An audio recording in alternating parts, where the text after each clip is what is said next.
Welcome back, ladies and gentlemen, to another episode of the Intoxicated Sports Report. Thank you for listening. Thank you for watching. And the man to my left is Mr. Emerson Hip. Let's do it. Cheers. Cheers. I'm drinking Modelo. You're drinking some nice white wine, it looks like. You have it next to the Malort, so I'm a little confused. Gage is ready to pay.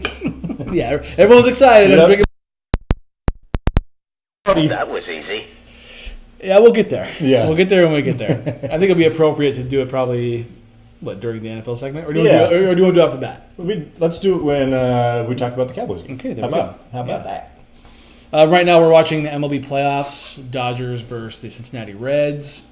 Reds are actually up 2-0. Early on, yeah. But, of course, by the time you listen to this, you'll know who've already won, so it doesn't really matter. But we'll be dialed in. The first time we've actually had something to watch in front of us. Dialed up the old computer to get the game going. Yeah, we didn't want to do we've been here. We didn't want to do this for Giants games? Just, yeah, right.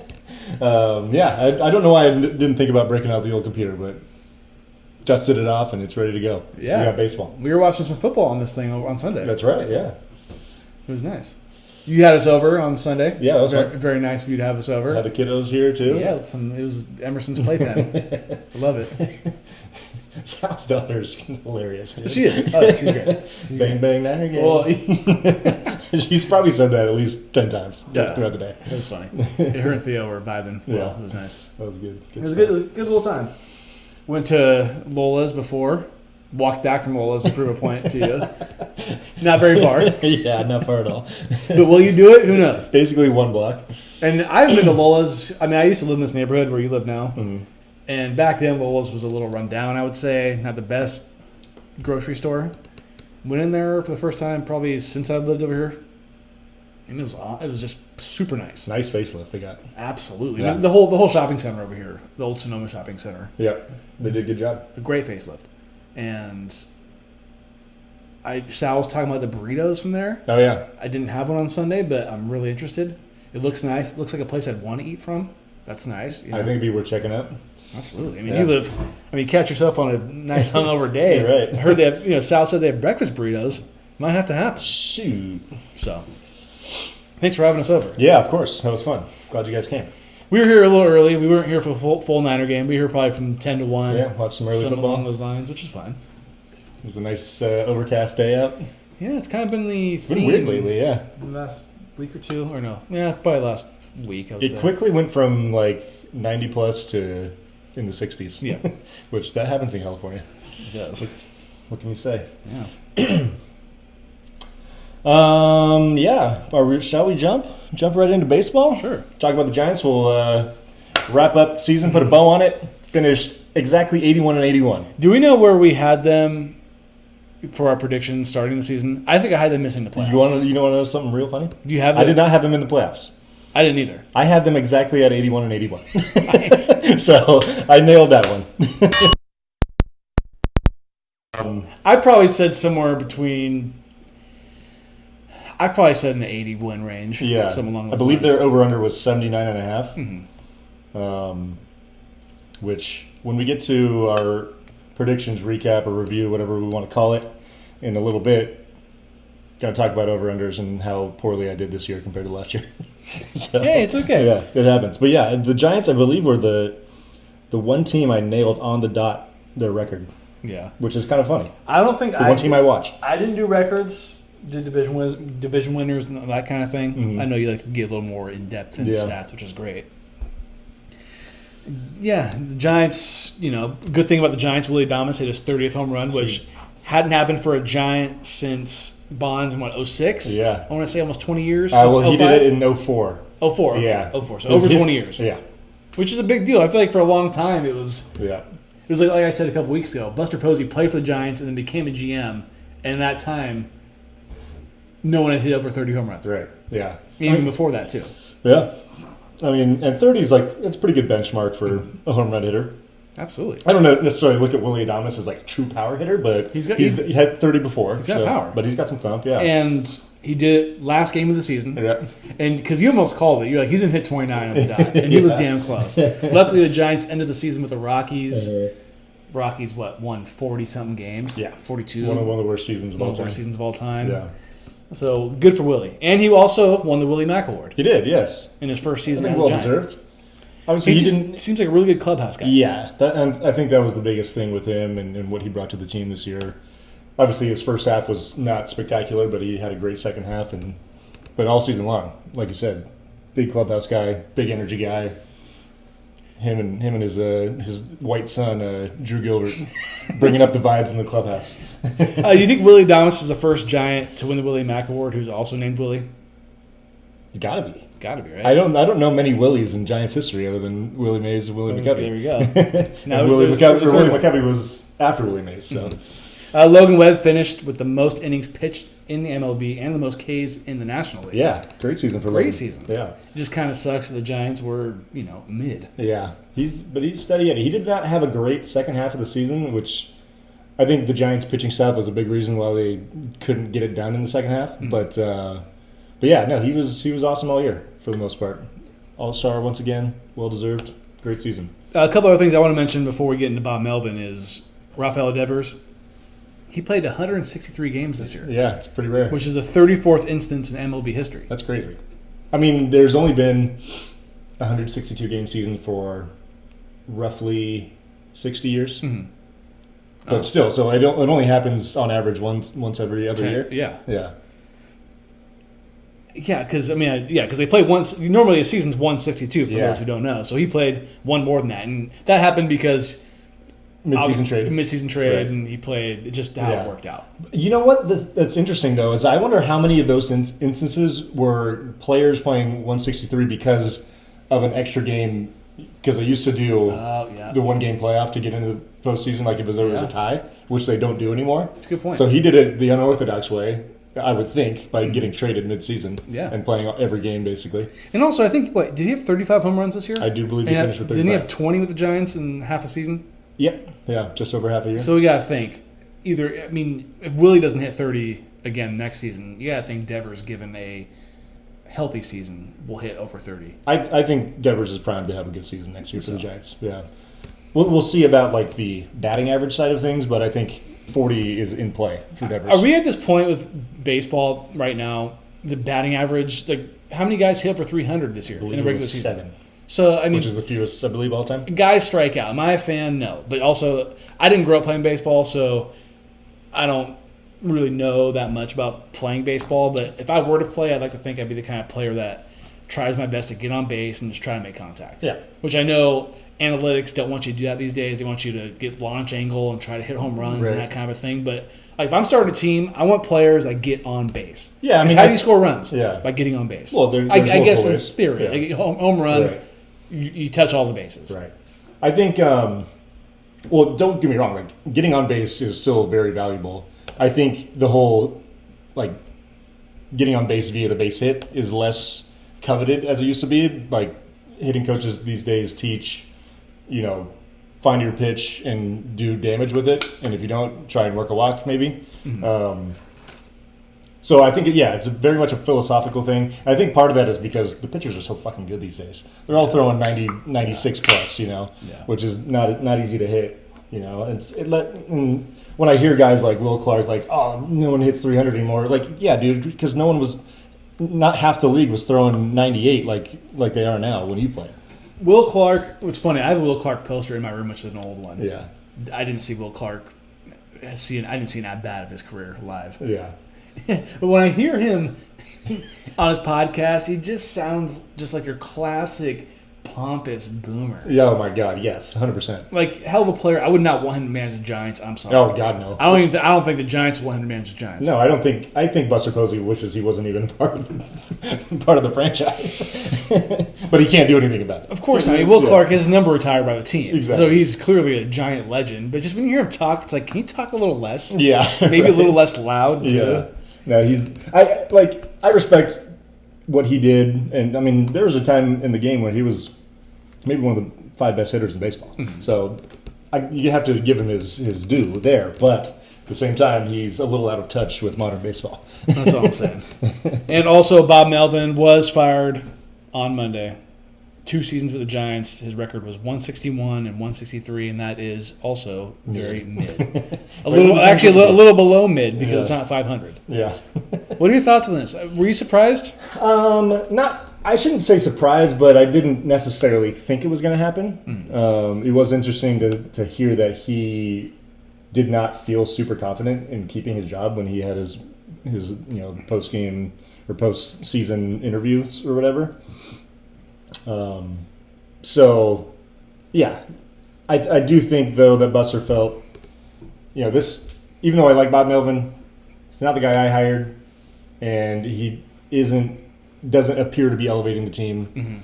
And if we keep finishing in the middle of the pack every year, we got to make some kind of change, and this is the easiest one to make. Well, I think Buster saw the writing on the wall, and then knowing how Bob Melvin is as a manager, has he ever been to a World Series as a manager? I do not believe so. I think he was an assistant on the Diamondbacks team that won it. Yeah, exactly. So I think Buster saw that. I mean, he's a great – Bob Melvin's a great guy, great clubhouse guy. I think he's from the Bay Area. I think he played for Cal. Played for the Giants. So I'm sure it was tough in that aspect for Buster Posey to say, we got to let you go. But I also respect Buster for saying, I want to get who I think is my guy. Right. I think my guess is because Buster came out today and said, we're not considering Bruce Bochy as a manager. Thank you. Which is, I think, a good thing. I don't, like I told you and Danny, they need some new blood. Right. And I think that's what Buster's looking for. He's probably looking for someone younger. Young energy, someone maybe with an innovative thought process. Please. Right? Something different. Give me like a brainiac, but who also played a little bit. You know what I mean? Like someone like the middle in between that. Like I don't want somebody who maybe didn't play at all. Yeah. Because how what's the word I'm looking for? How likely is it that he would get somebody, or how often does that happen that you get a manager who didn't play MLB? That's a good question. I feel like there's not a ton of them. Mm-hmm. I mean, I guess there's probably guys that maybe didn't make it to the majors but had plenty of minor league experience or coached for a long time in the minor leagues. But yeah, never playing the game at the major league level. Like, did Terry Francona play in MLB? I believe he did. Okay, maybe had a cup of tea. Obviously, Dave Roberts, I know, did. Yeah. I saw an interesting rumor, and I don't know the legitimacy of it because it was on social media, but that they were kicking the tires on Tennessee baseball's head coach, like Tennessee Volunteers. Yeah. And they're a powerhouse in baseball right now, so I think that could be interesting. Yeah. And I think Buster, if I heard correctly in his interview, that he's not ruling out the idea of bringing somebody from the collegiate level. Yeah, I mean, and I'd be okay with it. Just, I'm not gonna. I think if he brings back any kind of former Giant, especially from the glory years when he was there, I wouldn't like it. No, it would feel very, like I've said before, Jerry Jones. Yeah, higher nostalgia, like someone in house in a way. I'm 100% with you. Wouldn't like it. I do not like the idea of that. Like because if the Giants hire somebody who I have no idea who they are, but they have a good track record somewhere else, I'm okay with that. It's almost like the ideal situation. Right. And also if they're in their early 40s, maybe mid 40s, like someone who's not too old. Yeah. I want somebody who can stay and kind of grow with the team and grow the team for like 8 to 10 years. Yeah, I'm with you. Because I mean, I think when they brought on Boch, like he was tenured with the Padres for a while, but he started with the Padres pretty young. And went to the World Series. And went to the World Series. Like so, when he joined the Giants, he still had plenty of longevity in his bag. He was probably in his 50s when the Giants. Yeah, probably I think early 50s, if anything. Yeah. So, yeah, no, I'm with you. I think a fresh mind. And I'm sure the pressure's on Buster because I'm sure he wants to handpick his guy who he thinks is his guy. Right. And he wants it to be the right person. Yeah. I mean, and what does right mean? Right to me means perennial playoff team. Yeah. Because I've said many times, the Giants fan, we had it so good, 10, 12, and 14. We may never see another championship in our life. And if we don't, I still feel damn lucky for seeing what we saw for that, 6-year period? Yep. Amazing. Yeah. 4-year period. Yeah. Well, I mean, 5. They won 3 out of 5, but they were still relevant in 16, too. Yeah, exactly. Yeah. So I'm not trying to say if Posey doesn't get the right guy, the pressure's already on. Because it's possible in his tenure as a GM, if it's that long, this first guy might not be the guy. Yeah. Hopefully it's very not the possible. case, but Yeah. I think his thought process is I need this guy to be who I think is the guy and for it to last somewhat long. Yeah. I kind of feel like they needed someone with a little energy too. Yeah. Which might be like the college route might be the way to go because those guys they have to deal with basically kids, you know. How about make Drew Gilbert the Well, so the Drew Gilbert went to Tennessee Yeah. and played for this coach that I was talking Yeah. about, which I think that could be Could that be a little tacky though? well, if you're doing it because of Drew Gilbert, that would be stupid. Well, no. Okay, sorry, not. I'm not even trying to mention Drew Gilbert, but if you start becoming a team that is like the rah how Drew Gilbert acts. Oh, I don't think their coach is that way. No, Okay. but I just think he would probably because coming from the collegiate level, like it's just a little different the way they play the game and the way it's coached. I think he could potentially bring some different energy. But So I think Drew Gilbert is Drew Gilbert because of him, not because Yes. of anyone else. I need somebody for the Giants who's somewhat young and is in it for the long haul. Yeah, I don't want to keep having these guys coming in and out of the door yeah. trying to be the manager. And we also don't need a puppet like Gabe Kapler was. Yeah. Yeah. I mean, I see what you mean. Yeah. Because I don't see Buster being one of those guys who like was like Farhan, where he's handed Bob Melvin a lineup card every day. I think that's shitty. Yeah. All right. Yep. Giants season in the books. A couple more things Yeah. I want to mention about this other MLB stuff. Red Sox are in the postseason, which we'll get to. After trading Devers, is that a coincidence? It was interesting that their season kind of seemed to turn around. Yeah. And the Giants kind of seem to. Not so turn around or turn around in the wrong way. Devers is a great player. It just seems like a weird coincidence. Maybe Yeah. he'll do better. Also, there were 0 no-hitters this season for the first time in 20 years. In the I regular didn't even season. think about that. There wasn't one, huh? I think there was a couple. I think Some that got pretty Yamamoto close. got pretty close. He was like 8 2/3, wasn't he? Yeah. Which is, I mean, it's the Dodgers, so fuck them. Yeah. Like Will Clark would say. You know what? He got to 2 outs, and then I think he actually gave up the lead. Yeah, I Eventually. think the Dodgers lost. They lost that game. they Yeah, did. that's right. I forgot about that. That was like just a month or so ago. Yeah, and also Dev said do it, and then she said she took it away, and then she said, "No, okay, you could say it." She has a bold prediction going, which by the time you listen tomorrow could be It could be over. already over. She said that the Cincinnati Reds, who are currently down 1 game to nothing in this best of 3, and they are up 2-1 in this game because the Dodgers just scored. Yep. She says the Reds are making the World Series. And on top of this, she already owes for her Cooper Flag. Oh, she's ready to Cooper pay. Flag bold prediction from months ago. You need to have her take a shot. I mean, Not- if she's wrong on this, she might have to shoot the Malort. She might have to pull it. She'll never drink that again, ever. We're lucky we got her to drink that once, Yeah. to be quite honest. Which I'm proud of you. I'm proud of you that you did that. So, Yes, sir. bold prediction. I already have it in the books. I did it yesterday. Fun stuff. Unfortunately, she did not take a shot for the bold prediction, which we usually do, but Yep. you know, she's probably going to lose it anyway, so we'll make her pay later. She's going to be way wrong. It might be a double shot. I think she's thinking a Arizona Diamondback kind of feel for the Cincinnati Reds team. And also I think she just wants to see the Dodgers. Well, we all do. So we're Not- pulling for you, but not likely. Not likely. All right.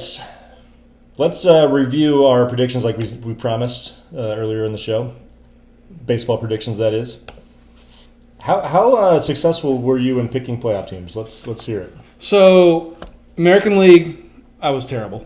The only teams that I had making the playoffs that were actually in it are the Red Sox and the Guardians. Okay.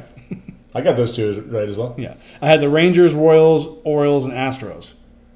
Yeah. Were my other 4 teams that did not make it. I mean, Astros barely missed, so that's a tough one. I had the Rangers going to the World Series. Yeah, you want to hear about my World Series? I had the Rangers beating the Mets in the World Series, and neither of those teams are in the playoffs. Yeah, my American League, I had the Red Sox and the Guardians as well, and I also got the Yankees in there. No, I'm sorry. Yeah, the Yankees. Yep, those 3.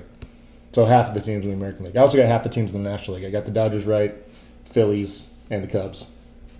National League, for me, I almost hit it on the nose. Yeah, I heard you did well. Not in the same order, not in the correct Seeding order. or whatever, yeah. But I had the Dodgers, Cubs, Phillies, Padres, and the Reds. Nice. The only one I missed on was the Braves. Who was your World Series champion? The Dodgers. Dodgers, yeah. I Beating the Rangers. Yeah, I went chalk on that Yeah. one. Didn't love it, but what are you going to do? Reds get out of it. Okay. All right. So talking about over-unders, right? So last year, I was incredible. I got 19 out of 30 correct on win totals. This year, 10 out of 30. Just brutal at picking this season. But That's pretty bad. yeah, but you win some, you lose what, some. what do we say always when we predict things? We're going to be wrong anyways. So Pretty it doesn't much. matter. Yeah. Do you remember who were your awards winners? Huh. I know none of mine are going to be correct. In the American League Cy Young, I had Garrett Crochet from the Red Sox. He actually is probably going to finish top 3. Okay. He's not going to win it, but he'll finish top 3. AL MVP, I had Bobby Witt Jr. Same. Yeah, he's definitely not Not going going to win. NL Cy Young, Paul Skeens. He's going to win it. Probably going to win it, yeah. And then Otani had the NL MVP. Probably going to win it. So Yeah. Good Look job. at Look me. at you, Mr. Hey, National League. dude, I know ball. Do I know we ball? got to get you a National League shirt. Not just a Giants fan. I'm a National League I mean, fan. usually if it's the World Series and the Dodgers aren't in it, I'll kind of lean towards the National League team just to do it. Yeah. Unless there's an instance where, like when the Rangers were in it with Bochy, I was kind of Right. rooting for the Rangers. Yeah. Or Dusty Baker with the Astros, that kind of a thing. But normally, All-Star Game, World Series, I'll root for the league that the Giants are in, which is obviously the National League. Right. What about you? Who'd you have for your Cy Young? And So I went Logan Gilbert. It was my American League Cy Young. He got hurt early in the year, so that he had a good year, but just, Logan Gilbert? yeah, from the Two Mariners. first names? Yeah. I don't like it. I don't like it. And then like I said, I had Bobby Witt. Damn, battery dying fast. I had Bobby Witt as my AL MVP. National League side, I went Ketel Marte from the Diamondbacks. He had a good year, but it's Otani, Yeah. you know. Yeah. And then I went Zach Wheeler as my NL Cy Young because I feel like he's got to win it someday. Mm-hmm. But once again, he got hurt at the end of the season. So I do want to shout out Kyle Schwarber, National League, because he's probably going to be second MVP voting. very, very good. He had a great year. I was telling you, a month ago that he might actually have a good chance of winning it. Yeah. But like you said with Otani, with what he does, it's really hard to Right. go against with anything that he does. So if he wins MVP, Otani, and he's probably going to, is that going to be his 4th MVP? I believe so. At least his 3rd. Jeez. That's for sure. I'll look it up real quick because, I mean, I know Bonds won 7. Like, is he already getting in Bonds territory? He's creeping. I don't like that. I don't like that at all. Let's check it out real quick. So if Otani wins MVP this year, this will be his... Yeah, it'd be his 4th MVP. 4th, wow. Because he won in 21, 23, 24. So he'd be going for 3 straight. Jeez, not a lot of guys have done that either. The Bonds. It's really hard to win. It doesn't matter what sport it is to win more than even back to back's pretty tough. Because who's done it? What, NBA? Didn't Larry Bird win 3 straight? Did he? Yeah, and I think didn't Brett Favre win 3 straight MVPs? Did he win 3 MVPs? I'm gonna look right now, but I'm Yeah. pretty sure he did. See, Barry Bonds, Barry did 4 for sure. Yeah, he went from 01 to 04. Yeah. That's stupid, dude. That's insane. Well, he also won. So he won 90, 92, 93. So he was close to winning Yeah, 4 yeah. in a Go row twice. Yeah, I think that one in '91 he should have won it. I think he finished 2nd, but he got gypped. Who won? I think it was. What's the guy's name? He played for the Braves, like Terry Pendleton or something stupid like that. Whoa. Yeah, That's a name I've never heard in my life. Yeah. But hey, won the it's because he MVP. didn't win. He didn't deservingly win it. Yeah, Brett Favre won the MVP 95 through 97. Wow, I did not know that. 3 straight. I mean, And that's even harder to do because it's one MVP, not 2 like Yeah, it is in absolutely. baseball. I mean, Brett Favre, I know he's kind of a piece of shit or whatever, but, I mean, you know, he's one of the best quarterbacks of all time. He could do it. He is. He could sling it. He could sling it to the other team too. Shout out to the New Orleans Saints. Yeah, shit. Um, Tough one for Vikings fan to swallow. All right, let's talk about the MLB playoffs Okay. since we're here. Tigers Guardians starting in the American League. Tigers won game 1 2-1. Tarek Skubal was outstanding. 7 2/3 innings pitched, 1 run allowed, 14 strikeouts. You know, when I was watching some of this game, I was like, hey, we saw this guy. I know, pretty crazy. On a whim, your favorite. Yeah, he's gonna be your Cy Young winner this year, most Sweet. likely. Guardians came back and won game 2 today, 6-1. Bo Naylor with the big 3-run home run for the Guards. Game 3 starters are going to be Jack Flaherty versus Slade Ciccone. Is that just a juicy matchup? Not really. I guess I'll go slight edge Tigers because Flaherty's got the postseason experience over Ciccone. Okay. But yeah, should be a good one. It's been some tight battles in the So series. you have the Tigers winning that series? I think so. Yeah. I mean, one game, winner take all. Yeah. Do you like? If we talk about, do you like the wild card being 3 games, or do you like it being 1? As a fan, it's pretty cool. As better than 1 for sure. Better than 1 is too cutthroat. So Especially when you have, like, in this case now, there's a division winner playing on each league, in each league in the wild card round. So, would you want it to be 5 games, or is 3 perfect? The only way you could do 5 games is if, like, you'd have to probably expand the playoffs even more. You have to have no buys because it just becomes even less of an advantage for those teams that get to buy, like the 1 and 2 seeds, because they have to wait around for so long. So I don't know that 5 would ever work in this scenario, but if they ever went to 8 teams in each league making the playoffs, I think you could do that. Yeah. Red Sox Yankees. Ooh. What a treat getting that in the first round. Oh my God! You talking Red Sox Yankees? You kidding me? You kidding me? I mean, I'll be honest. I get tired of like glamorizing this rivalry so much during the regular season, but the fact that you get in the playoffs, that's pretty special. Red Sox won Game 1, 3-1. Garrett Crochet, your Cy Young pick, 7 2/3, 1 run, 11 Ks. Okay. Great outing from him.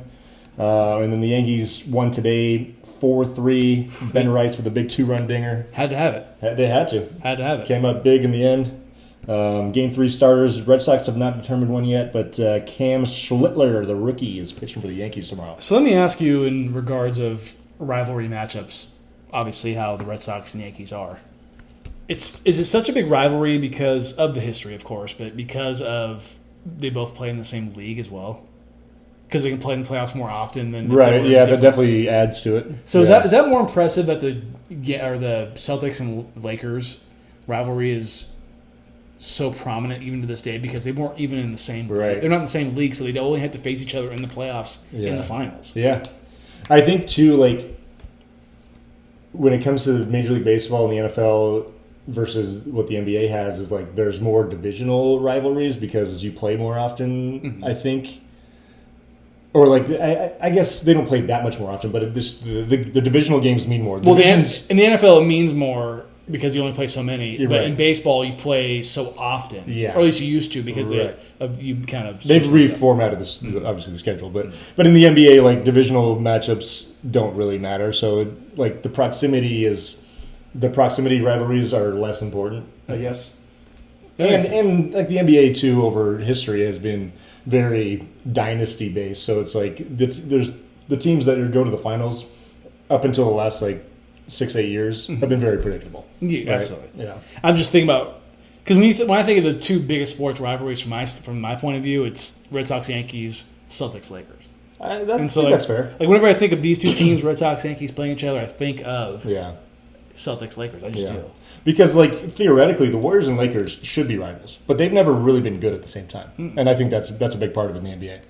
Well, because who do you think – could you argue that the Warriors' biggest rival in this run was the Cavs a little bit? Yeah, I think so. Because they had good regular season games. Yeah. They had the Kyrie Irving shot on Christmas over Klay Thompson, and obviously the finals loss and the finals wins on your guys' side. Right. LeBron, Steph, the big names. And like – not to be cocky about it, but just the Western Conference teams never beat the Warriors. I'd say a close second would have to be, the Rockets. But maybe like the Rockets and the Thunder. OKC. But they still never beat us, or still never beat the Warriors. No. So, I think that's a huge factor too. There has to be a little bit of back and forth. Yeah. But it's funny because we'll never ever, in my opinion, put Warriors Cavs up with Lakers, Celtics, although they did play in the finals 4 straight years, which the Lakers and Celtics never did. Right. Yeah. They were they just met so many times. Well, and in that rivalry, Lakers, Celtics had Bird, Magic, who are all timers, but you also have Steph and LeBron, who are also all timers. Yeah. Well, the funny thing too, though, is like it even goes beyond Bird and Magic. It goes like pre and post because like fair. Even the Kobe Lakers, like Paul Pierce, they played twice. That's fair. And then, Bill Russell, Will Chamberlain. Whatever. So you're saying if the Warriors and the Cavs have another finals, like 10 years from now, they face each other back-to-back years, it could kind of grow? Start to, could become something. Well, and also I think the Celtics, Lakers, Bird, Magic saved the NBA, as people say. Right. And I think it mattered so much because of the NBA needed it in such a crucial time, and it delivered Yep. in a huge way. Is it fair? I mean, I know we're going on a major tangent here. Is it fair to say, or fair to speculate that maybe David Stern during his early years did some worked some magic to No pun intended. Yeah. I mean, he froze the envelope for the Knicks to get Patrick Ewing. Just throwing it out there. David Stern knew what he was doing. Okay? He did some great things for the NBA. Because it's Adam Silver. There's been a new champion the last 7 years in a row. Yeah. See, he's got his way of doing it. Yeah. David Stern had his.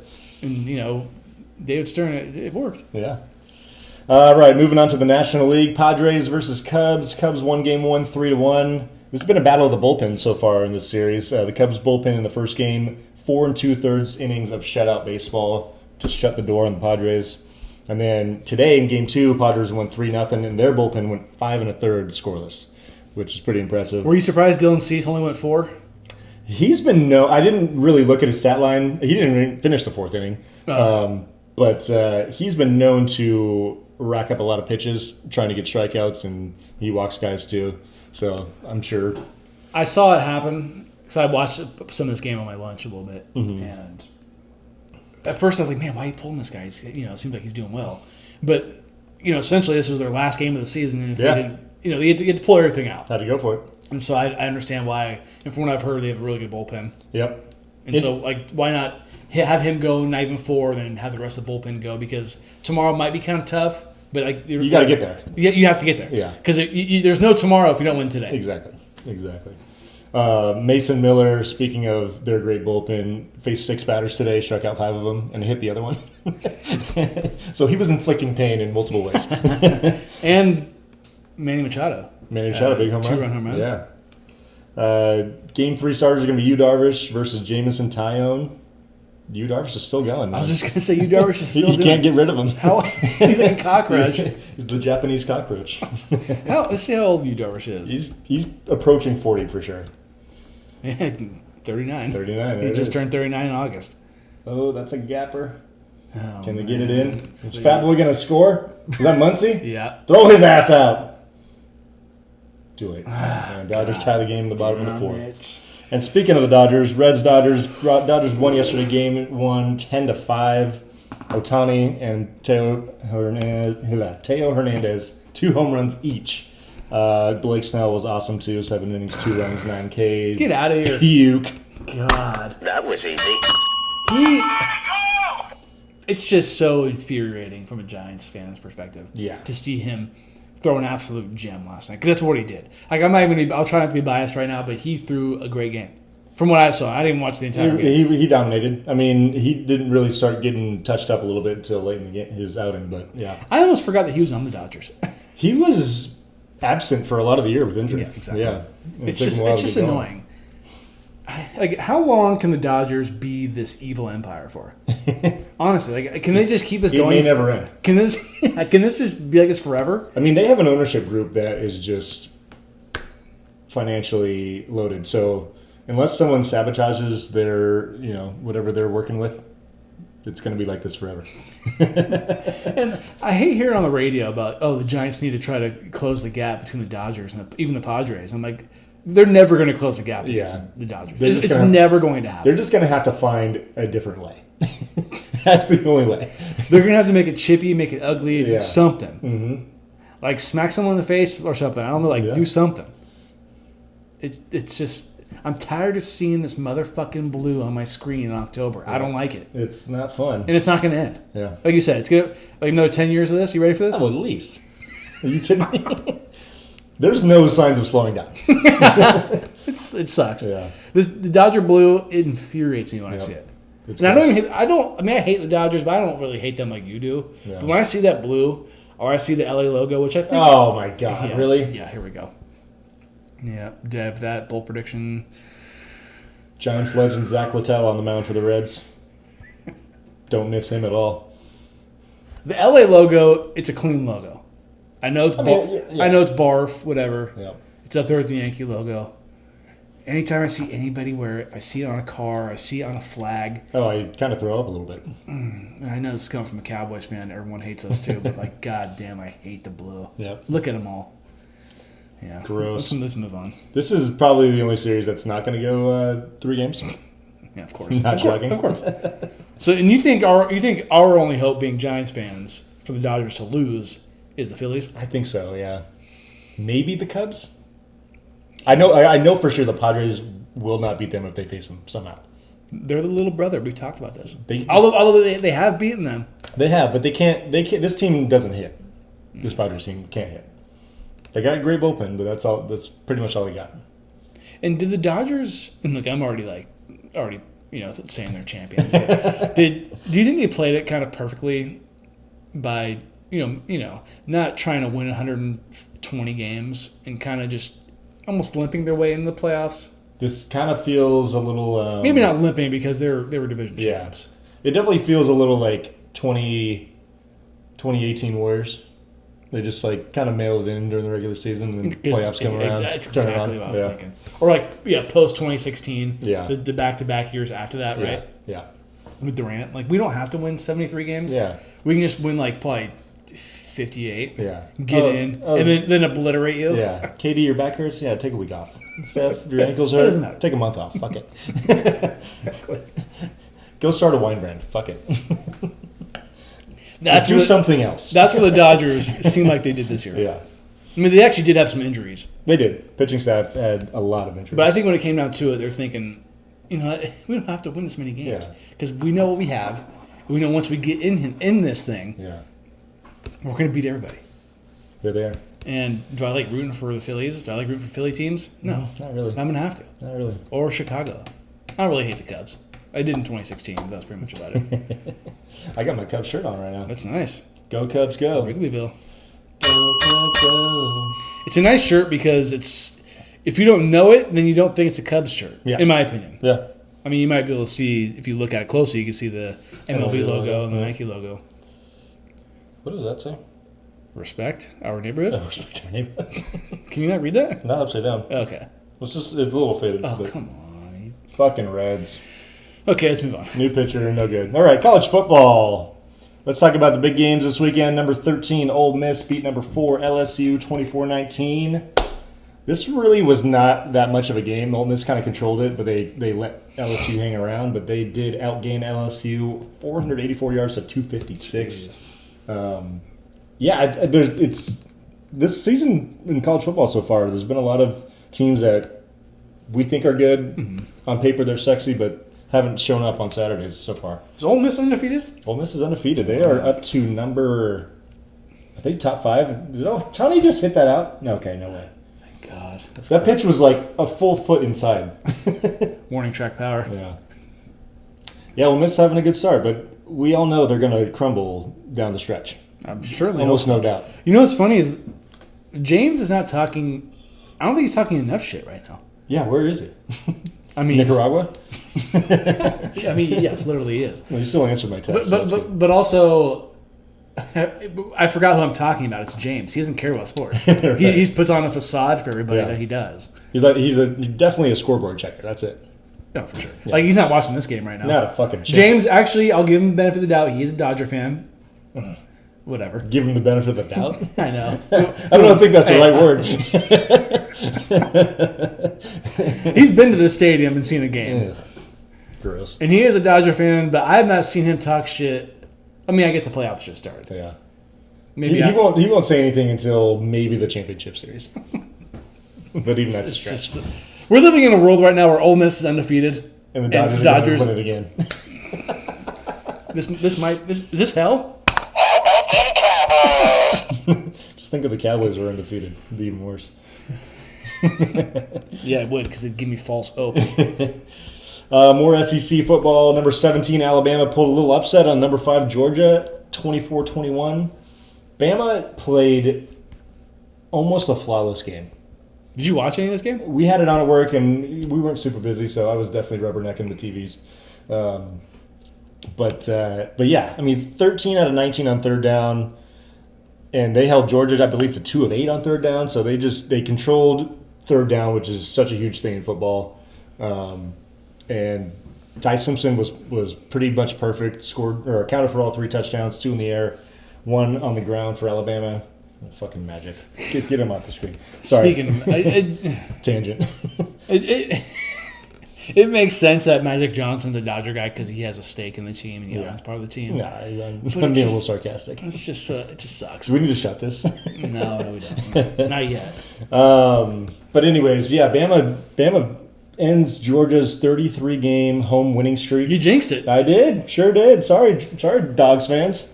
First we jinxed Cal going undefeated, and you jinxed Georgia. Who's next? Hopefully the Dodgers. Yeah. Hopefully the Dodgers are the best. Yeah. They're never going to lose. Also, Kirby Smart, that's Georgia's head coach, right? Yeah, I think 1-8 all time against Bama. His former team. Surprising. I feel like he's gotten over on them more recently. I think because he beat them in the national championship. That's something that. That's the one game he's won. That's the one. Yeah. Wow. I mean, that's the one. That's the one you want to win. Right.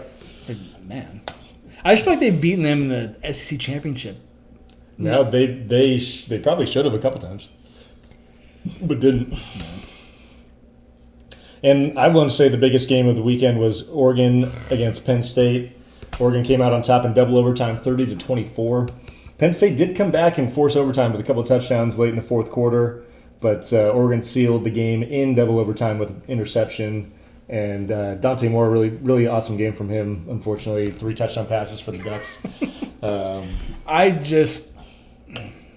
I hate when I watch the Ducks and it doesn't work out for me. Yeah. Especially the Ducks. Yeah. Well, these are Oregon's pretty well known for not coming up in big games, but Penn State is the king of not beating good teams. Yeah. So this was definitely an interesting matchup from that perspective. And of course, Penn State falls short again. The whiteout did not work. So why do they call it a whiteout? But then the team wears their blue uniforms? Dude, that I could not get my head around that at all. I mean, I understand you wear your dark color at home, right? Or your colors. Yeah, okay. But in this situation, you got to wear white. White, Oregon was wearing white, and I could not get my mind off of that every time I looked at them. Honestly, if I'm an Oregon player and I'm looking at the stands and I'm looking at my jersey, I'm thinking, this Ducks fans are here. Or not even that, but I feel like you're part of it. Yeah. They're there for you almost. It's kind of like you try to psych yourself into thinking that you're part of why you're there. I know it's silly what we're talking about, but it is. I don't think it is. It is a thing. No. I really feel I just don't. It doesn't make any sense. I honest to God thought, and they've done these whiteout games before, Penn State has. Mm-hmm. Has every time they've done that, they've worn blue? I would assume. Unless they've been wearing white in the past and it hasn't worked, so they tried to flip the mojo. No, I think I had heard that was up until that game they were undefeated in these whiteout games, which hadn't been that many. I think it was maybe 4 or 5. So maybe they were rolling with what was working and it didn't work out this time. Which I understand, but from the get go, when you first started, you don't. When I think whiteout, you think the team is involved too, right? Not just the fans. I would think, but I guess now I'm thinking about it, going back to when the Heat had LeBron, they had their whiteout, white hot, aka Aaron Judge. Yeah, I don't think the Heat wore white for those games. Well, you do wear white at home traditionally. Oh, you're right. Yeah. Thank you. Yes, exactly. That's what I'm talking about. See? You tell me Penn State couldn't wear white at home for once? You know who wears white at home all the time? The Cowboys. Yeah, all the time. It's just how it is. Because they're stupid, but they do it. Yeah, that's the first thing I thought was, wait, they're wearing blue. Yeah. So I'm glad that we agree on this. Not that we don't agree on many things. Anyways, I've never agreed with you once. You're drinking the Candlestick beer, I'm going for the Candlestick Chronicles Hazy IPA. I'm drinking the one that Sal brought too, the Otter Space DDH Foggy IPA. Where is this one from? I keep forgetting. Humble Sea. Humble Sea, and where is that? Humble Sea is... God, this glass is frosty. Santa Cruz. Santa Cruz, I love me some Santa Cruz. You need to go back to Santa Cruz. Yeah. Get some of that ocean salt on the face. All right, ACC update. A little upset from Virginia over number 8 Florida State. That was on Friday in double overtime. This was an insane game, 46-38. One of the best crowd field rushes, whatever you want to call that, I've ever seen. It was insane. Looked like they almost trampled a player. I mean, they literally covered every inch of that grass. Yeah, that was impressive. That was insane. At what point does that get dangerous? Or is it definitely is? Or is it always dangerous? I think it's always dangerous. Yeah, especially when you get the crowds that take the field goal post down. That's sketchy. Yeah, just a dunk Yeah, right in the exactly. head. Yeah. Exactly. But, big win for Virginia. They're now in the top 25. Stanford Cardinal got another win. Hey! Got two already. Oh, you're feeling good. Yeah. You're feeling good. Because I don't love the schedule going forward for Yeah. the Stanford Cardinal. But, And I'm not taking credit for this, but this was the Bill Walsh legacy game, yeah. which I think is a great term for this. Because he coached San Jose State. He did, yeah. Also, right? I remember going to that stadium and saw his name up there, and I was with my dad. I was like, "Why is Bill Walsh's name up there?" Because I was younger, and he's like, "Yeah, he coached here." But he didn't go there? I don't know. I don't believe so. Yeah. I'll look it up real quick. There is some funk in this beer. What in the fuck is that? Just drink it. Look at that shit. Yeah, it's probably just yeast or something like that, right? I don't know. Don't talk to me about yeast.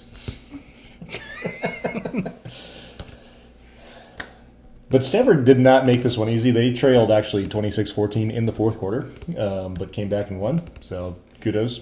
Both quarterbacks were well over 400 yards passing. What's Bill Walsh, alma mater, San Oh, it Jose is? State Okay. University. But It says Walsh attended College of San Mateo for 2 years as a quarterback, Yeah. and then he transferred to San Jose State University, where he also played tight end and defensive end. Oh wow, what the fuck? Really? He also participated in intercollegiate boxing. He was a sparrer, dude. Wow. I'm afraid of this beer. So you're telling me two legends went to San Jose State? Bill Walsh and Garrett Nahila?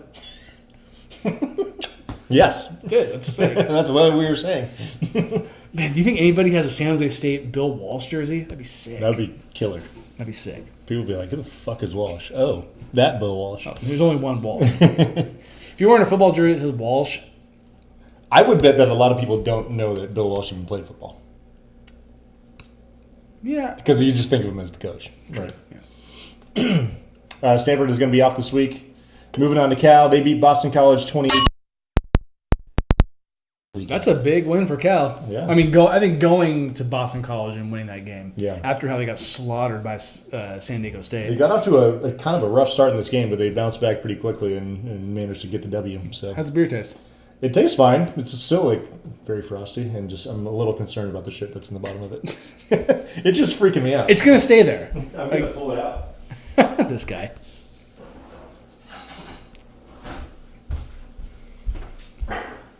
Matchup of the weekend, the ACC. Yeah, we got number 3 Miami, who is going to be a road 4.5-point favorite against number 18 Florida State, who's obviously coming off an unfortunate loss that has put their season in a different position, but maybe potential bounce back situation. A little interstate game going on Oh here. my lord, this is funkadelic. There's a lot of it. Should I just stir it in? Yeah, it's like It's like a cocktail. it's like airborne. Oh, now it's just floating. I might have fucked up. You know what's funny is if you didn't pour it into the beer in the glass, you would never have known. Until the end when I got it in my mouth and spit it out. But by that time, you're kind of buzzed and it doesn't matter. You're like, cool, floaters, whatever. It's all good. I love floaters. Also, a little Week 6 preview. Number 16, Vanderbilt at number 10, Alabama. Alabama is 10.5-point favorites. Not too surprising to me. I think I looked at this one as something I might pick, Yeah. but I didn't. Sorry. Dude, you're being so extra right now. I'm being very dramatic. This is classic you, actually. Just throw the beer away, dude. I want it. Okay. Extra filtered. Okay. All right. Vanderbilt, Bama. Yeah, I mean it's our only 2 ranked matchups this week. Not as sexy as previous weeks, but that's all right. Maybe a little breather for college football is not a bad thing. Yeah, you know Skip Bayless is probably bricked for this game. Oh, very much so. Big Vandy guy. Shout out Vanderbilt though for being ranked number 16. That's pretty good for them, right? Yeah, I mean that's they're definitely not a football powerhouse. No, not at all. But good for them. One thing I wanted to mention about college football, which I texted you, Nick, about. Bear Bachmeier, BYU quarterback, wears number 47 as a quarterback. It's amazing. I love that his name is Bear. You know he has a brother that went to Stanford and transferred? Was his name Grizzly? Tiger. Yeah. I wasn't far off. Tiger Bachmeier. Yeah. That's kind of a tough name. 47 at quarterback, though. That's wild. I had What a double- school is he at again? BYU. BYU, yeah. I think Tiger might be going to BYU now, too. Wow, if I'm not mistaken. I got to ask you, is this a freshman move? Because Bear Bachmeier is a freshman. He's definitely making a statement. I would love to know, because, we're numbers guys, like jersey number guys. I'd love to know why. Yeah, like what was it? Just because you can doesn't mean you should. Exactly. Right? I mean, 47, it's not a quarterback number. No. It's a cornerback number. I'd give him that. Maybe a cornerback number. But I just don't. And I think Deb looked it up, and we were trying to see if like Joseph Smith was born like in a 47, or if Brigham Young was born in a 47. I think she found something, and I can't remember off the top of my head, but it had some of number 47 in it that had to do with BYU and being a Mormon, that kind of a thing. Yeah. Still, it's just very funky. Yeah. That being said, if he's at BYU for 3 more years, I hope he's 47 for the entire year, all 3 years. There's no way he picked that number with the intent of not keeping it. You don't just pick 47. It seems too niche, right? Yeah, you can't just. That's not just like a fallback. No. Yeah. Like, I can't be 18, I'll be 47. Yeah. Exactly. No, probably not. That's all I had for college football. Yeah, let's let it rip on the NFL. Little NFL, the Eagles beat the Buccaneers 31-25. The train keeps on rolling for the Eagles, unfortunately. Eagles led 24-6 at half. Hurts actually had 0 completions in the second half. Isn't that wild? Yes, it is wild, but I think they keep winning, so whatever works. You guys got to keep doing what you can do to win. But I mean, clearly that didn't work for them in the second half. They almost let this game get away from them. Fair, but yeah, what's going on in Philly is obviously being talked about quite a bit, and it's interesting at the very least, because we think of them as. I think everyone's mind is so fixated on that dominating Super Bowl win, and that's what the Eagles were and are still. But maybe they're not that, or maybe they need a philosophical change on offense. And obviously they have a new offensive coordinator too, so there's some growing pains there as well. But. Well, they could be doing what the Chiefs did last year, coming off a Super Bowl, winning close games, because the Eagles, all their four wins have been by 1 score. Yeah, they're kind of almost mirroring what the Chiefs did did last year. A little bit, yeah. The Chiefs won a lot of games by very little scores last year. Yeah. It seems like the Eagles are kind of on that same trajectory. Yeah. Obviously, you're champions. You got to do what you got to do to win. It doesn't really matter. But I think eventually, whether it's this year or next year, we'll come back to, look at the Chiefs. First couple games this year have been close losses at games they might have won last year. Right, yeah. I mean, and it's easy to say that, eventually things have to turn out. You can't just be undefeated forever in one-score games. So, of course. Yeah. Speaking of the Chiefs, they beat the Ravens 37-20. Mahomes, thank you. 270 yards and 4 touchdowns. He had a great game. Yeah. You know what's funny, though, before we move on, because I did a little digging on this. Okay. Because him throwing for 270, 4 touchdowns, and then blowing out the Ravens, it's kind of like, oh, we're back to Mahomes. Or at least this game, felt like a traditional. Were they Mahomes short game. Yardage touchdowns? Is what you're going to say? Well, no, just having a big statistical game, Yeah. But I looked it up, and Patrick Mahomes has now started 116 regular season games in his career, plus another 21 in the playoffs. And his passer rating in this game was very good. It was 124.8. However, that is only the 25th best regular season game he's ever had in his career. And also, he's had another 5 games in the postseason that were better than that. And from a yards per attempt standpoint, it's his 67th best game of his career, which is which is crazy to me because even though it looked like such a great game statistically, it's still not even close to what he's done in his career before this. That's fair. I would say the 4 touchdowns is damn good. 4 touchdowns is great. The yardage to me is not. I know he's probably had 300. I know he's had 300. Right. Maybe 400. Maybe 500. Is he had a 500 game? Maybe the game against 478. Is that against the Rams? Is that against the Rams? Probably. That Rams Monday night game? Yeah. Was it really? Effort. Yeah. 2 of his 3 highest yardage games were in losing efforts. Wow. He also threw 3 picks in that game against the Rams. 6 touchdowns, 3 picks. Do you remember watching that game? It was wild. Yeah. That should have been the Super Bowl, but that's a different conversation. Right. No, but I think it just shows how Patrick Mahomes really hasn't been himself as of late, I would say, from a statistical standpoint. Because, when we see him throw 4 touchdowns, we're like, oh my God, is he back? Right. Oh, that's kind of where my mind was at. But then, like, looking at his history, like, he's not even close to, like, that game itself is not even close to where he's been in his career. Well, and this had to feel good for him and the Chiefs because they beat the Ravens, which I know the Ravens defense is not good at all. Right. I wouldn't say. No, they're not having a good year. But still, you're playing Lamar Jackson. You see the jersey, you see the helmet, you see the coach, and it's still to me a big game, especially in the AFC, and it could mean something later on down the line when it comes to playoff contention. Yeah, no, for sure. Although Ravens are looking a little rough now that Lamar is maybe going to miss a few games. Yeah, he left the game in the third quarter with a hamstring strain, doubtful this weekend against Houston, which I feel like for Lamar Jackson, being hurt is rare. Yeah, I mean, he had that one year where he, like, sat out and everyone was kind of like a Kawhi Leonard situation where no one really knew what was going on. Yeah. But other than that, yeah, you're right. He's been mostly healthy. Maybe miss a game here and there, but that's about it. Hopefully this is not a reoccurring theme because sometimes when guys get hurt, it could turn into different things and be more than what you originally thought it could be, right. or can be lingering. Well, and hamstrings are annoying too because they seem so simple, but they're the most lingering of the injuries I feel like you can have as far as muscles go. Yeah. And speaking of their defense, they've allowed 37 points in 3 of their 4 games this season. Yeah, it's not good. Like it just doesn't seem like a John Harbaugh coached team. Well, I mean, he is technically a defensive-minded coach. Like he was defensive coordinator before he got a head coaching job. Yeah. So definitely, it's on him to get that part of the defense. Yeah, get the defense or right. the team. Yes, everything like that. That part of the team figured out. Yeah. The Jags, they beat your 49ers. 26-21. The Niners had 4 turnovers. Brock Purdy, 2 touchdowns, 2 picks. Travis Etienne sitting pretty on my bench. Didn't really matter, but he had 124 on the ground, 19 carries, and 1 touchdown.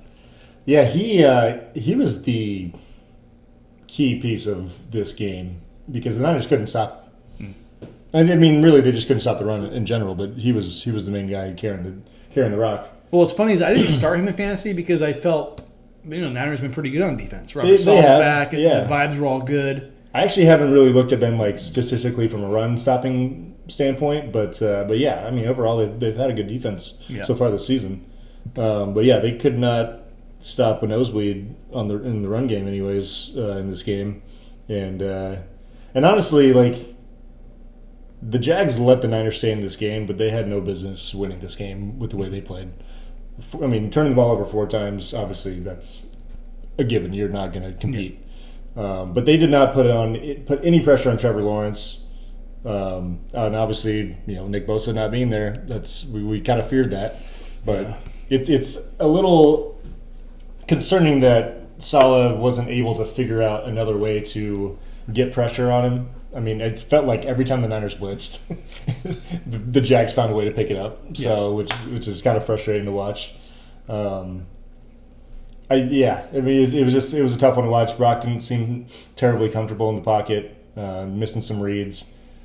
One thing the Jags did really well is like the Niners love to have those like medium in routes, and they seem to be defending that well, and they had like linebackers cutting across. I mean, there was one that didn't get picked off, probably should have been, and then the one pick that went over the middle was obviously Brock not seeing the linebacker there. So yeah, Niners got some work to do. Brock sounds like he's going to be out tomorrow for Thursday night. And this goes back to what I said last week. Was it?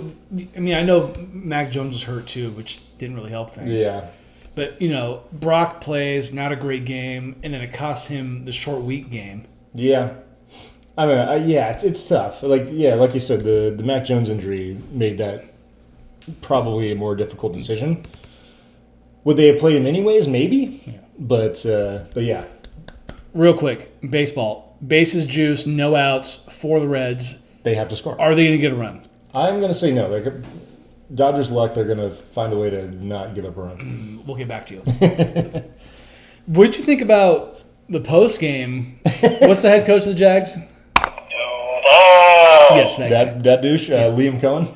What did you think about him walking past Saleh post game and then coming back and saying, "Keep my name out your fucking mouth." Yeah. And then Sala was like, "I'll fucking end your life," which I don't think was a good thing to say. Is that what he said? He said something along those lines. Yes. It's not verbatim, but I think it's something along those lines. Yeah. I don't know. It was like, I guess the context of it was that Robert Saleh, like, kind of gave a little, like, backhanded comment in a way. He said the compliment. sign stealing thing, and he even came back and said that he used the wrong words. Regretted saying those words because you say sign stealing, it's a negative connotation. Definitely a testy thing to say. Yeah. Absolutely. But I mean, Robert Saleh is I think a gentle giant, so to speak. That being said, I would not fuck with the guy. No, not at all. But so I don't think he was trying to like stir the pot by saying that. I do believe he was trying to give a compliment, I think it was which just is what he said. Poor choice of words. Yeah, and he admitted that. But yeah, I like Liam Cohen. Like, come on, bro, chill out. Also, yeah, like maybe shake his hand and say, you know what, you don't even have to shake his hand. or just say He's not a head coach. True. Robert Saleh. Or maybe like even after the game in your locker rooms, you can go to another guy's locker room and say, "I want to talk to you," and say, "Maybe man to man, I didn't really appreciate what you said about that." Like instead of it just kind of seemed like he wanted to make a big deal, and like it was very, very fake tough of Liam Cohen. I would agree. Yeah, it was a little corny. On his end, I would agree with that. But yeah, by doing the chirping while walking away and then like walking back, it's like you're pretty tough when you have an NFL offensive lineman holding you back. Exactly. It's like, come on, dude. Yeah. On to my Cowboys. They tied the Packers 40-40. Sexy. Dak and Jordan Love both threw for 300 yards. What the fuck? That was weird. That was really weird. Sorry. See, this is where it's going to go. They're not going to score. Now it's going to be a double play. Yeah, exactly. Over, right? 100%. I thought he kind of caught it that on the fly, but not the case. Anyways. So Dak and Jordan Love both threw it for 300 yards and 3 touchdowns. Brandon McManus game-tying field goal at the end of regulation and overtime. I thought Dak Prescott played a fantastic game. Oh, he was phenomenal. I went back and looked at the stats. He was almost my player of the week, and he is – what's the word I'm looking for? He is the – like not player of the week, but consideration for The runner-up? Runner-up, yes. Yeah. 31 for 34, 319 in the air, 4 total touchdowns because he had a rushing one. Yeah. And then 124 pass rating. Yeah. It's a great game.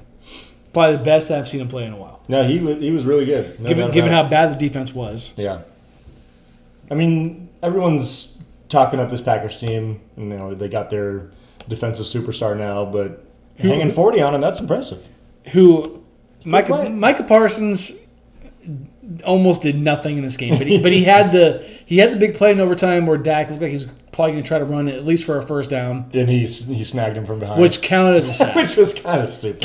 Even Dak, I saw post game was like, really? He's like, that's not a sack. Yeah. Come on. I don't think anyone thinks that should be a sack, even Micah Parsons. Yeah, I'm sure Micah Parsons will take it no matter how he can get it. Right, because that always helps the checkbook in the end. But so the Cowboys, for me, the defense still stinks. It's just how it's going to be all season. Yeah, I don't even know why Eberflus is a coach. Why is he a coach on the Cowboys? He got a head coaching job for being a good defensive coordinator. So that's a good point. But also, one of the good things that came out of this game, Scorigami. 1,093rd unique score in NFL history. I love that. That's crazy. Because I texted you guys after. I'm like, this has to be Scorigami. Right. Like, who the hell tied 40-40 before this? Exactly. There's no chance. And seeing, okay, is this better than losing to the Packers? I would say... Barely? I would say yeah. Because losing the Packers always sucks. It always sucks. Yeah. And then seeing Brandon McManus hit the... Can you stop doing that, please? Brandon McManus hitting the tying field goal in both regulation and overtime. Yeah. It hurts. Yeah. It also reminds me of Mason Crosby hitting field goals in that same stadium. That's a whole different thing. Yeah. You really wanted to get the Packers. The fact that he tied them, it's something you can hang your hat on. So the Cowboys' record now is a very sexy 1-2-1. 1-2-1. Reds are now 2 outs, bases juiced. Still haven't scored. Still have not scored. And, of course, the last thing we have to talk about, because I think this is a good thing. You Yeah, said sure. there's one good thing. This is another good thing. Gage's guarantee. I guarantee the Cowboys would lose. And in fairness to the fans, although they did not win or lose, They didn't lose. they didn't lose. So I will pay with the Malort. I still have 3 more of these to go. Yeah. Who you got left? You got Cardinals. You got the Bengals on there? No. Okay. That was last year. That was last year. Which the Cowboys lost. So November 3rd, I had the Cardinals, which is week 9. So that's a little far out. Cowboys could win that game. Kyler Murray's undefeated in that stadium. I don't give a shit. That's why I did it. That was my only wild card. I know. Week 13, Chiefs. That's come on. We have 2 in November, and then my last one will be week 14. So I had back-to-back weeks at the Lions, December 4th. So We'll see. the Cardinals one. That's the last one that I feel kind of sketchy about. Yeah. Oof. All right. Down to 2 strikes here. Oh my god. This is the season right now for the Reds. Pretty much. Like, are they going to get this opportunity again in this game? I don't think so. I don't know. Maybe a solo home run saved it. Is this what the Yankees did yesterday? But Yeah. bottom of the in ninth. Yeah. That's a tough scene. Let's see what happens. There's no way he gets a hit. I don't love it either because I feel like he's just gonna. I feel like baseball players in this kind of situation, they know they need to get a hit. We'll just swing at anything. Unfortunately, Yeah. I mean Yamamoto's a great pitcher. Yeah, he's got some nasty stuff. Ooh, fouled it off. Foul it off. All right, I'll take some more real quick. I'm going to have a little bit with you. Thank you.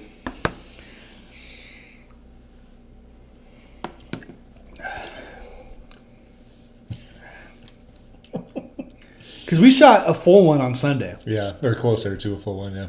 and we underestimated it last week. 'Cause it's not good. It's just the finish is just so brutal. It's bad. Oof. I do appreciate that it's only the finish and not like right up front, because there are some things where like it punches you in the mouth and sometimes you just like want to throw up, which this doesn't do that. This just kind of lingers, though. Yeah, it's just kind of disgusting. It's not very good. Any week 4 takeaways from you?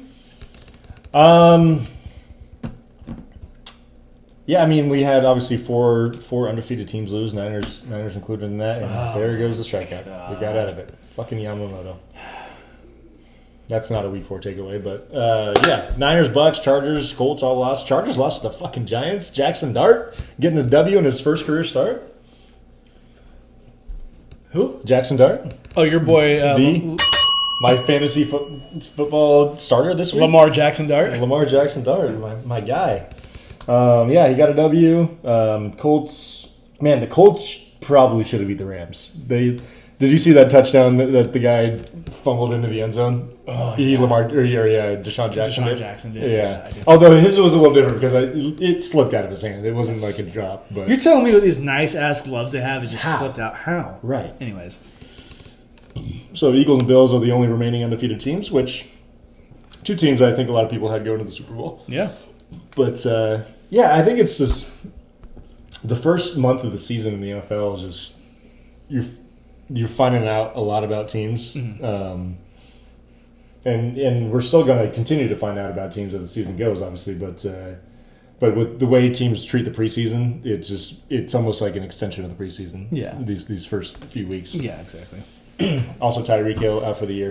Bummer. Yeah, it's But- tough. He's kind of a piece, so whatever. Yeah. No, he is. Yeah. Yeah, but I don't ever wish for anyone to get injured, so. Who's your player of the week? I'm going with none other than Puka Nacua from the Los Angeles Rams. He was almost mine. Yeah. And then I switched it up. 13 catches, 170 yards, and a tutty. I mean, Stafford was also outstanding. I don't know if he's your guy or not. No. But he threw for like 375 in that game against the Colts. I'm a little biased on this, but I'm going Bijan Robinson. 75 yards rushing, 1 touchdown, 4 receptions, 106 yards. Yeah, he had a big game, especially in the receiving game. Yeah. Yeah. Falcons are such an unpredictable team. I think we talked about this on Sunday. Well, is that the growing pains with Michael Penix still being a young player, you think? I Or just maybe feel the like defense? ever since the Falcons lost the Super Bowl, they've been this team. Yeah. No matter who's playing quarterback. Fucking, I think Jason McIntyre said this. He was quoting Colin Cowherd when I was watching the show the other day, and he said, "I think you said this, Colin, but friends don't let friends bet on the Falcons. It was the joke. That's pretty good. Which I think is a fair statement. I like that. Week 5 NFL preview. We have Thursday Night Football. Your Niners against the Rams.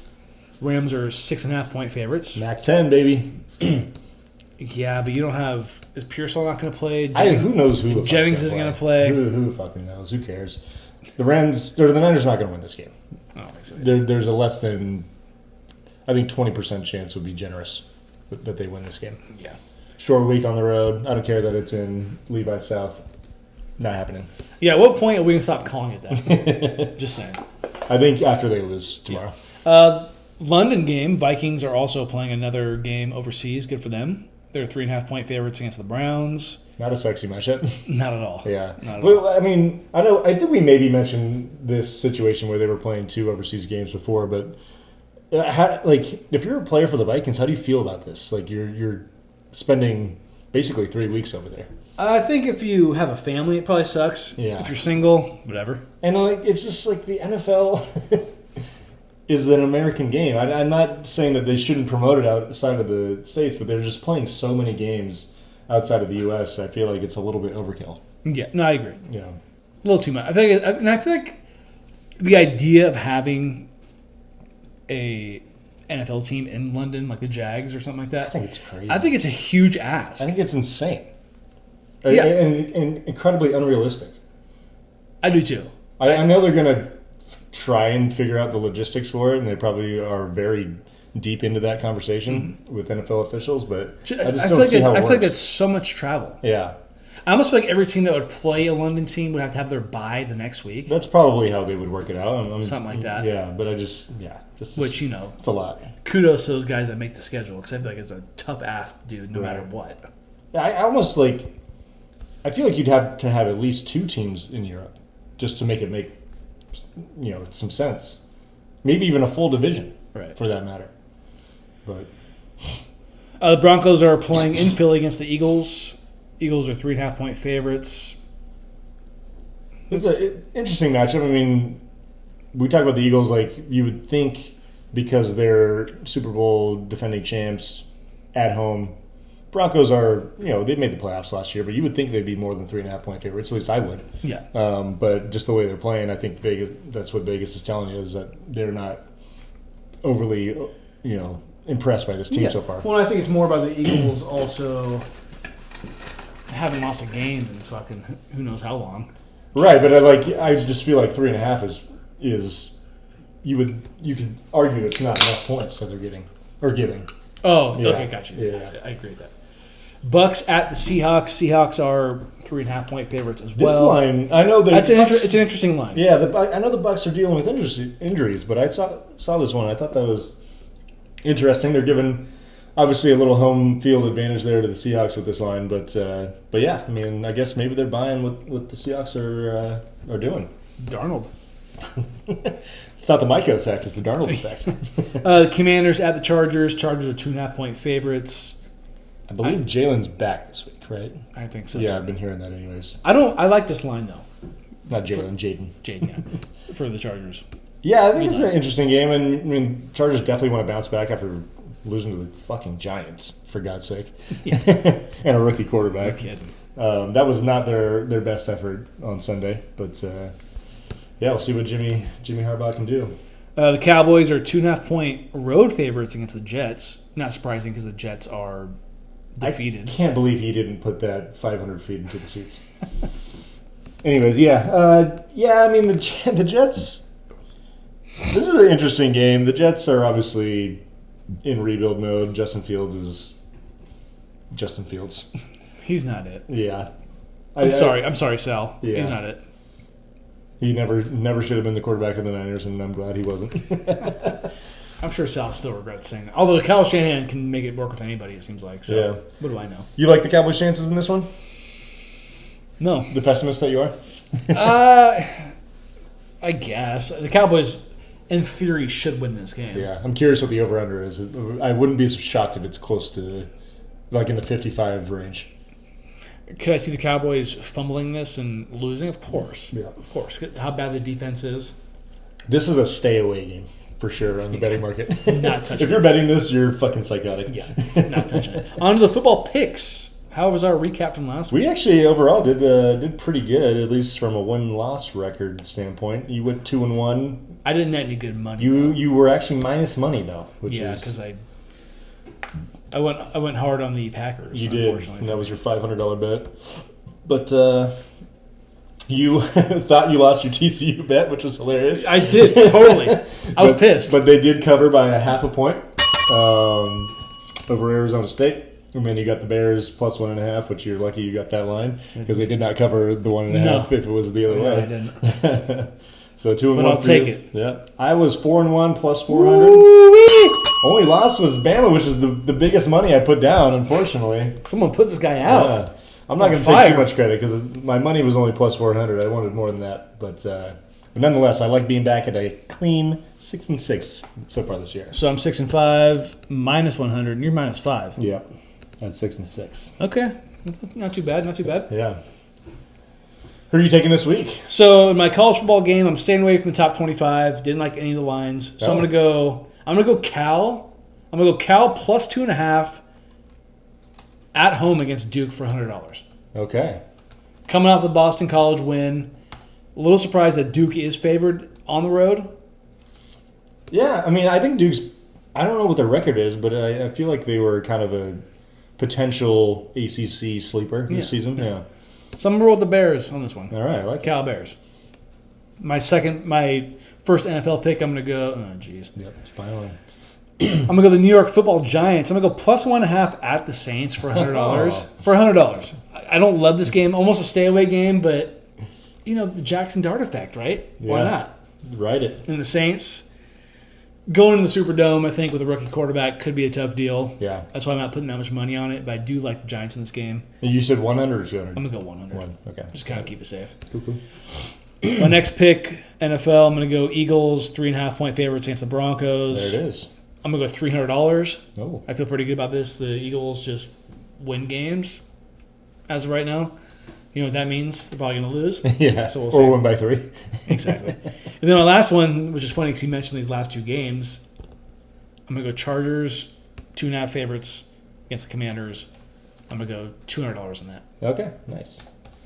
My picks, I'm keeping it very, very conservative this week. My one college pick is going to be, I'm taking Florida State and the 4.5 points at home against Miami. Only putting $100 down. Okay. Not super confident in it, but I like that line. I think they can stay in this game. They'll be motivated to bounce back from an upset loss from last week. Okay. And they're going to be at home, so I like that. I'm picking against you. I'm going with the Saints. Okay. This very unsexy matchup. I love that we both picked that game. I love that. There was not a lot of lines I liked this weekend. So this is one that I saw. I was like, okay, I could see Jackson Dart. There's a book out now. He's going on the road. The Superdome, I mean, I know the Saints suck, but the Superdome, It's still a thing. It's a thing. That's why I said it's Yeah. rookie quarterback playing there. Right. So I'm taking the Saints minus the 1.5 and only putting down 100 on that as well. And then I'm taking the Sunday Night Football pick, the Buffalo Bills minus 7.5 against the Patriots, putting 200 down on that. So just a total of 400 this week for me. I have 3, 4, 5, 6, 7. Okay. All right. You did 200 there on the Chargers, that was, right? Yes. Yeah. Yes. All right. Cool.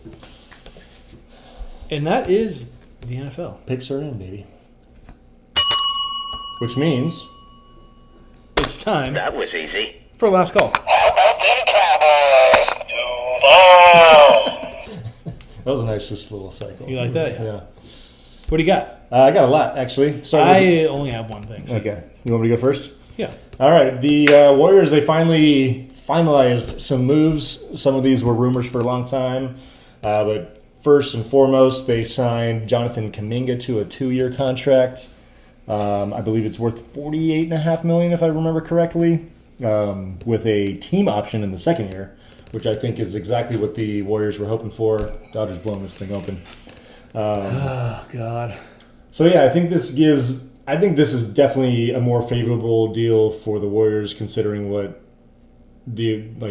all the contract offers that Kuminga had declined over the offseason. They got flexibility. They can They probably won't trade him because I found out they have a 15% trade kicker in this contract, which lowers the likelihood of him being traded this season. But with that being said, it's still on the table. But regardless, this summer, things could, or this coming summer, he definitely will be a trade candidate once again, unless things go well this year and he finds himself a spot in the rotation that could change. But yeah, Kuminga's going to be back. Also, the Warriors are reportedly signing Al Horford.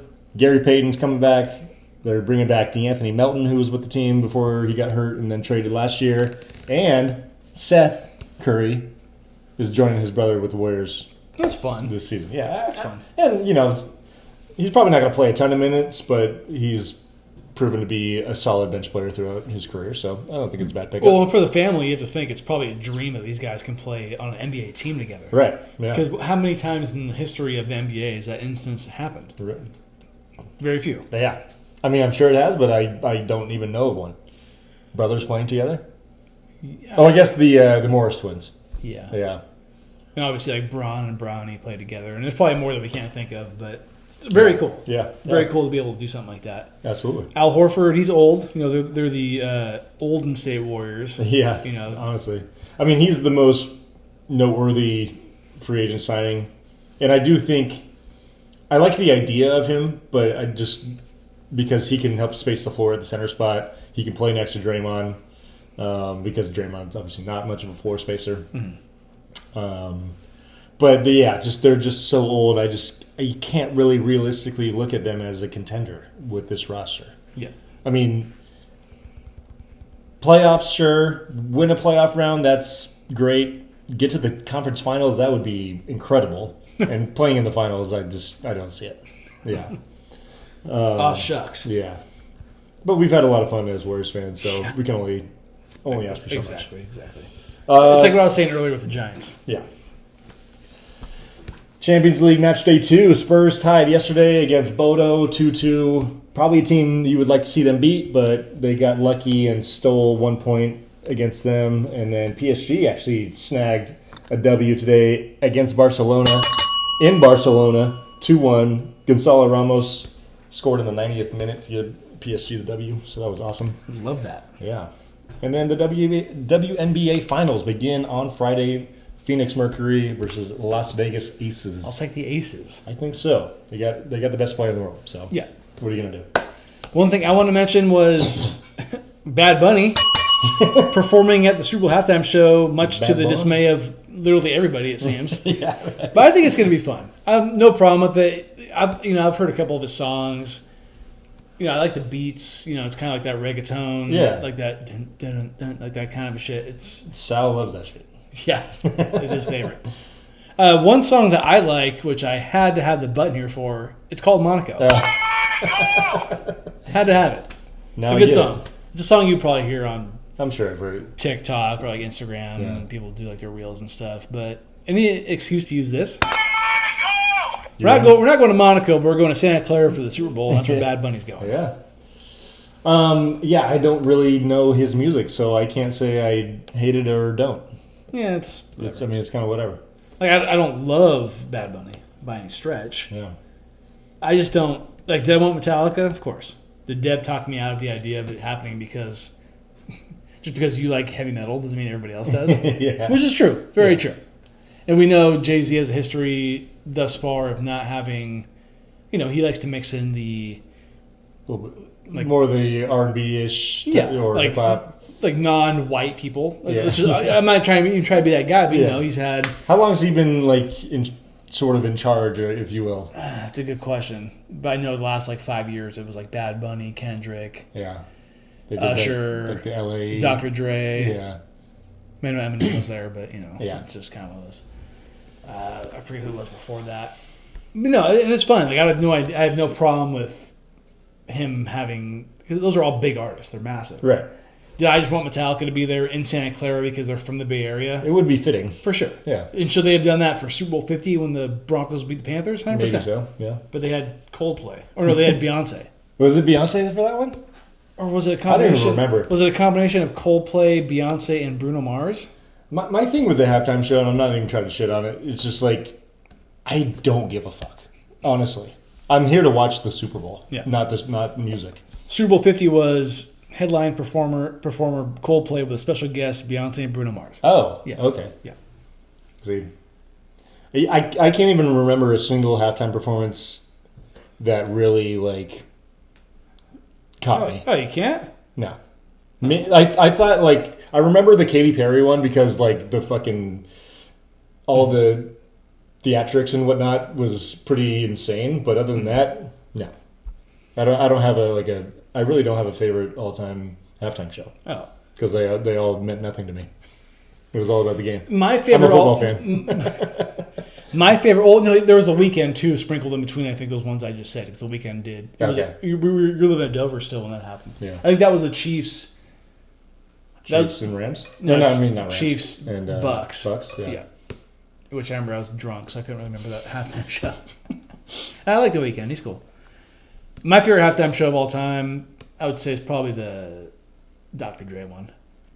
I mean, that one was cool. That But, one was but it still is, yeah. It just felt like a moment. Yeah. It being in L.A. They did that part right. Where they, Very well. Yeah. Yeah. Obviously, the Kendrick one last year, I think when I first saw it, I had people talking my ear off. I'm not going to say any names, but I watched it again. I loved it.